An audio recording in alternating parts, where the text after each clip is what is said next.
This July, with all of our summer jobs canceled, my friend Brian and I decided to drive across the country and try to ride as many of the best trails in the country as we could.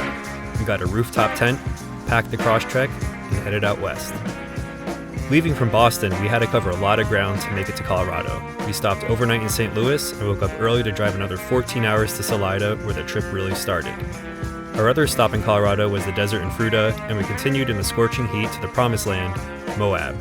We escaped the 100-degree temperatures in Park City and then drove across to beautiful Lake Tahoe. Finally making it to the Pacific Ocean, we rode some amazing flow in Santa Cruz. Our first stop in the Pacific Northwest was Dusty Bend, followed by Mount St. Helens, Seattle, and Bellingham. On the way back, we hit another IMBA epic in Bozeman, Montana, before the long drive back to Beantown. Sometimes riding the best trails means you have to ride on a cliff. Or two, or three.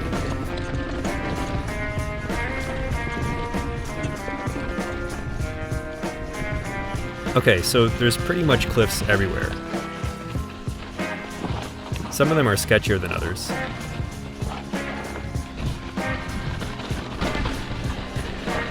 And sometimes the cliff is on both sides of you, which makes for some truly epic views. Places like Moab, Tahoe, and Seattle really pushed our riding abilities and trail bikes to the limit.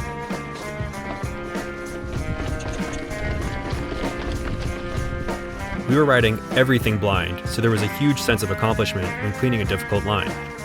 The steeps were steeper, rocks bigger, and descents longer. We came back to the East Coast better mountain bikers.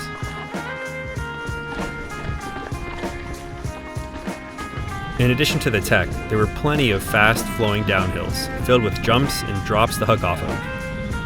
I've never gone so fast on my bike and hit that many grin-inducing berms. I sound like the Pillsbury Doughboy tearing down the hill. Woohoo! Woo!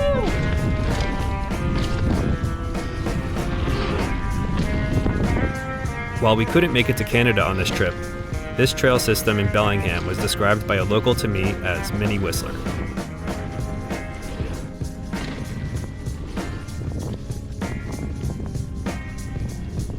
Santa Cruz is home to the longest flow trail I've ever ridden and was extremely fun. This is only a very small portion of what was to come. It's hard to ride 3 weeks straight without falling, and fortunately, none of our falls were that bad.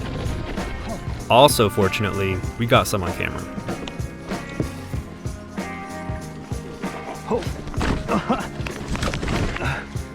Yeah. Whoa! Thanks to my Garmin Edge, here are some stats from the trip. We rode a total of 260.5 miles over the course of 17 days, and almost all of it was on single track.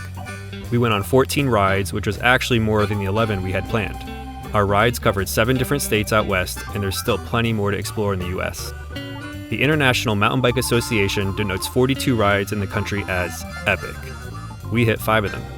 The Garmin calculated I jumped my bike 579 times on the trip. Don't know how accurate that is, but it's still pretty cool. My favorite stat is how many vertical feet we climbed. Mount Everest is 29,029 feet above sea level, and we surpassed that over the trip with a total of 33,288 feet. Our descending vertical was even more since we took a couple of shuttles. That equaled a whopping 44,591 feet of downhill NAR.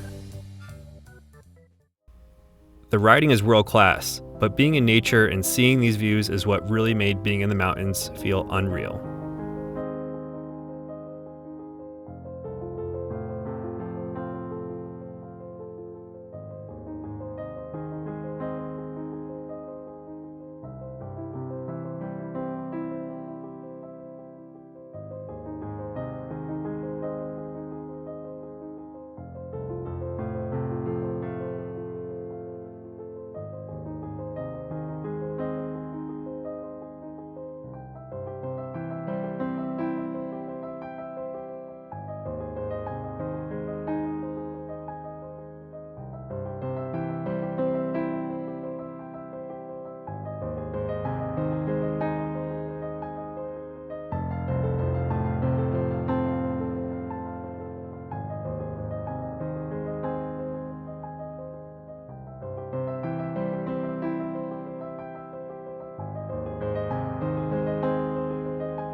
This is just the first of many videos that will be coming out on this channel about the trip.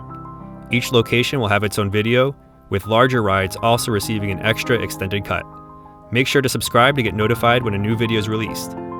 Thanks for watching, and I'll see you on the next adventure.